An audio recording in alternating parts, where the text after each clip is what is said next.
بسم اللہ الرحمن الرحیم۔ صرف 5 منٹ کا مدرسہ قرآن و حدیث کی روشنی میں 19 رجب المرجب۔ نمبر 1، اسلامی تاریخ۔ حضرت حمزہ رضی اللہ عنہ کی بیوی اور بیٹی عمارہ۔ حضرت حمزہ رضی اللہ عنہ کی اہلیہ کا نام سلمہ بنت عمیس تھا۔ ان کی بہن اسماء بنت عمیس حضرت علی رضی اللہ عنہ کے بڑے بھائی جعفر بن ابی طالب کی بیوی تھی۔ حضور صلی اللہ علیہ وسلم نے ان بہنوں کے بارے میں فرمایا، یہ مومن بہنیں ہیں۔ دونوں بہنیں ابتدائی اسلام میں مسلمان ہو گئی تھیں۔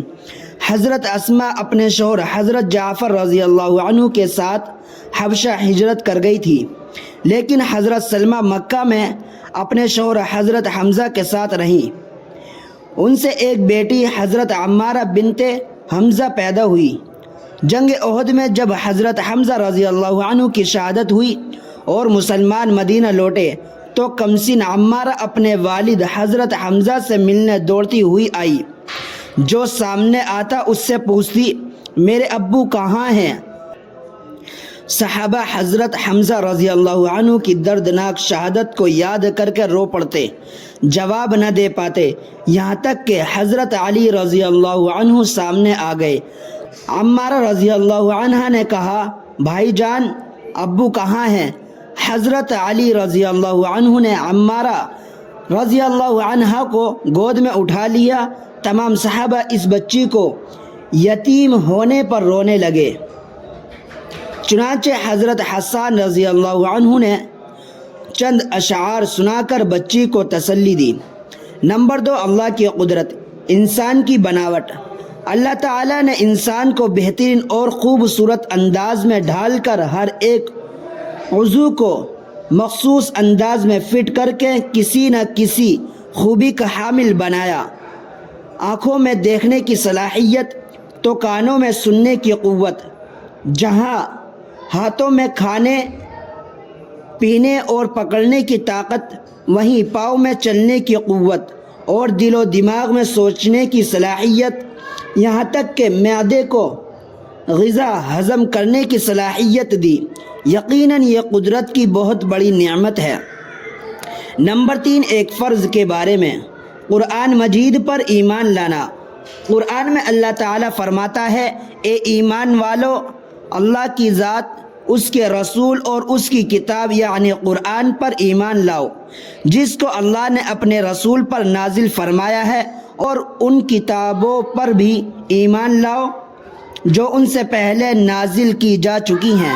فائدہ: قرآن کریم کو اللہ تعالیٰ کی اتاری ہوئی کتاب سمجھنا اور اس کے حرف بحرف صحیح ہونے کا یقین رکھنا فرض ہے۔ نمبر 4، ایک سنت کے بارے میں، سفر سے واپسی کا سنت طریقہ۔ رسول اللہ صلی اللہ علیہ وسلم سفر سے واپس آنے کے بعد پہلے مسجد جا کر 2 رکعت نماز ادا کرتے اور لوگوں سے ملاقات فرماتے، پھر اس کے بعد گھر تشریف لے جاتے۔ نمبر 5، ایک اہم عمل کی فضیلت، مسلمان کی ضرورت پوری کرنا۔ رسول اللہ صلی اللہ علیہ وسلم نے فرمایا، جو شخص کسی مسلمان کی کوئی تکلیف و پریشانی دور کرے گا تو اس عمل کی وجہ سے اللہ تعالیٰ قیامت کے دن اس کی تکلیف اور پریشانی کو دور کرے گا، اور جو شخص اپنے مسلمان بھائی کا عیب چھپائے گا اللہ تعالیٰ قیامت کے روز اس کے عیب چھپائیں گے۔ نمبر 6، ایک گناہ کے بارے میں، کسی گناہ پر راضی رہنا بھی گناہ ہے۔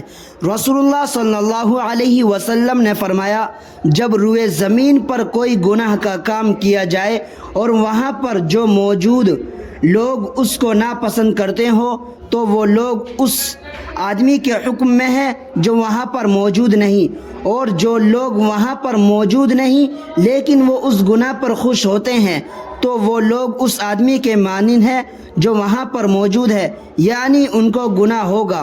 نمبر 7، دنیا کے بارے میں، دنیا اور آخرت کا مزہ۔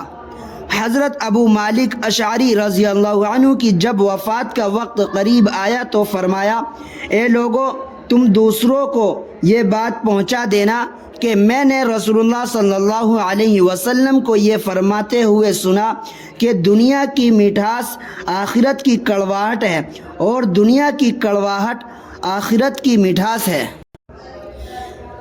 نمبر 8، آخرت کے بارے میں خاص بندوں کے انعامات۔ قرآن میں اللہ تعالیٰ فرماتا ہے، ہاں جو اللہ کے خاص بندے ہیں ان کے لیے مقرر شدہ روزی ہے، یعنی ہر قسم کے میوے ہیں، اور وہ بڑے اکرام کے ساتھ نعمت کے باغوں میں شاہی تختوں پر ایک دوسرے کے سامنے بیٹھے ہوں گے۔ ان اہل جنت کے سامنے لطیف شراب کے جام پیش کیے جائیں گے جس کا رنگ سفید اور پینے والوں کے لیے نہایت لذیذ ہوگی، نہ اس سے درد سر ہوگا اور نہ عقل میں فطور آئے گا۔ نمبر 9، طب نبوی سے علاج، گھیور اور رائی کے فوائد۔ رسول اللہ صلی اللہ علیہ وسلم نے فرمایا، 2 کڑوی چیزوں میں کس قدر شفا ہے، یعنی گھیور ایلوا اور رائی میں۔ فائدہ، گھیور چہرے پر لگانے سے چہرے کو نکھارتا ہے، جلد کی خشکی کو دور کرتا ہے، سر پر لگانے سے بال اگاتا ہے، جلے اور کٹے ہوئے نشان کو دور کرتا ہے۔ اس کے استعمال کرنے سے شوگر کے مریض کو عافیت ہوتی ہے۔ رائی کا تیل دماغ کو قوت بخشتا ہے، مالش کرنے سے جسم میں چستی پیدا ہوتی ہے۔ نمبر 10، قرآن کی نصیحت۔ قرآن میں اللہ تعالیٰ فرماتا ہے، اے ایمان والو، تم اللہ اور اس کے رسول کی اطاعت کرو، شریعت کے مطابق فیصلہ کرنے والے حاکموں کی بھی اطاعت کرو۔